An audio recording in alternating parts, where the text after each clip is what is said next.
kepastian dan peningkatan di Kota Kupang.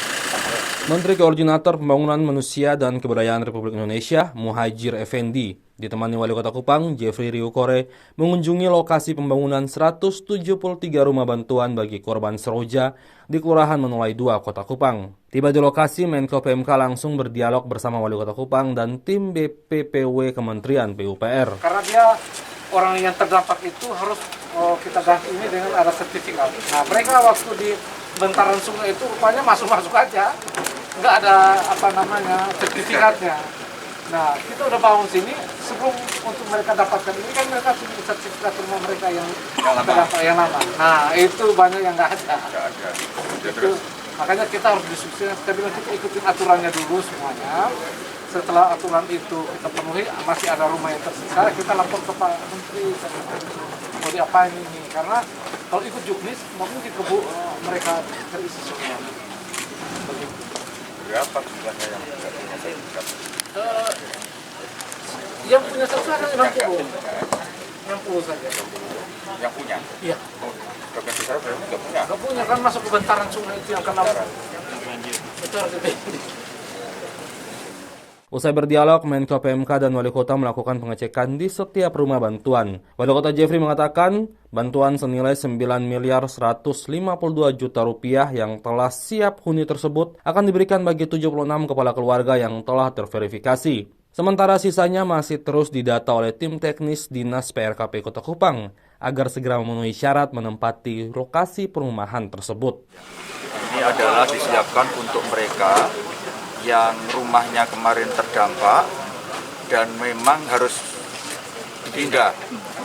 Jadi masih juga ada yang terkena tapi tidak harus pindah, cukup diberi insentif.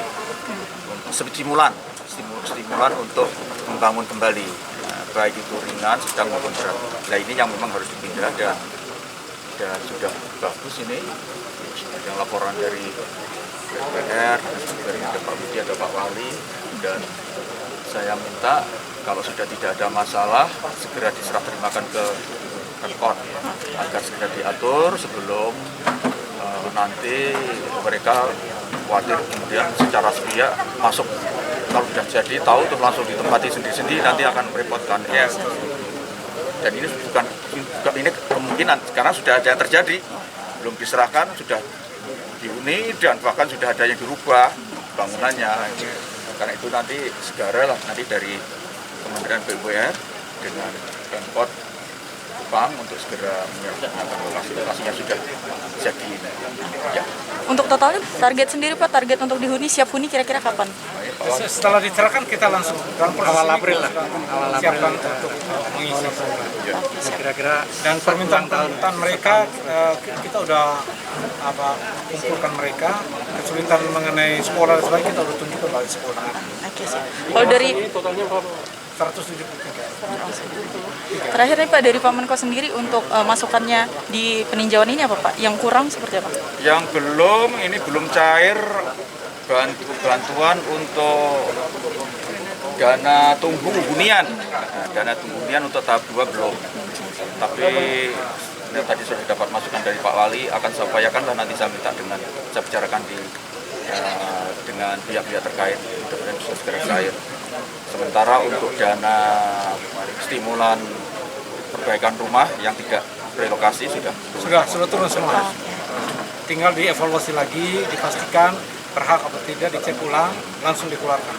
Tapi ini juga masih ada kerjaan rumah, yaitu warga yang belum kebagian nanti dengan ini, dan ini akan segera kita diskusikan untuk cari jalan keluarnya, termasuk lahannya nanti dari pihak Pemkot, kemudian pembangunan tahap berikutnya untuk mereka-mereka yang belum kebagian.